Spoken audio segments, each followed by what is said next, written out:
Pour le Polab d'aujourd'hui, j'ai 3 informations clés. La première, c'est qu'on continue à avoir un problème avec la déforestation.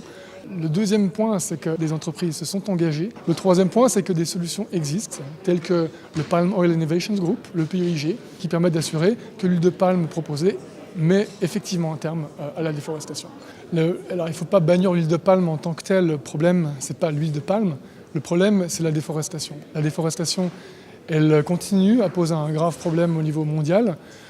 Et l'huile de palme, oui, c'est vrai, contribue à la déforestation encore de façon majeure.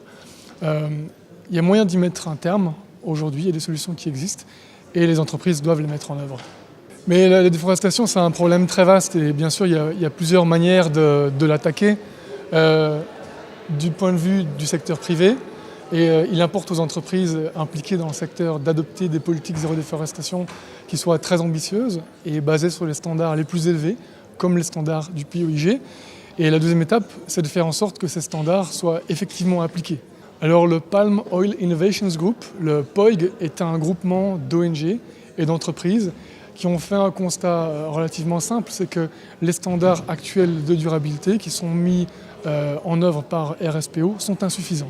Le POIG propose des standards qui sont très élevés et qui permettent d'être vérifiés par des tierces parties indépendantes pour garantir qu'effectivement l'huile de palme n'est pas liée à la déforestation. Mais en Belgique, il y a 2 acteurs principaux. Il y a d'une part le secteur privé qui est lié d'une manière ou d'une autre à l'huile de palme. On invite l'ensemble de ce secteur à adopter des standards qui sont au moins équivalents à ceux du POIG ou à rejoindre le POIG.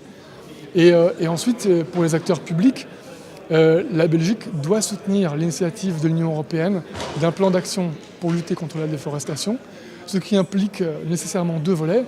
D'une part, des réglementations contraignantes pour fermer la porte de l'Europe aux matières premières qui contribuent à la déforestation, et d'autre part, mettre un terme au financement européen en faveur des entreprises qui déforestent. Est-ce qu'on doit croire à une huile de palme durable ou pas ?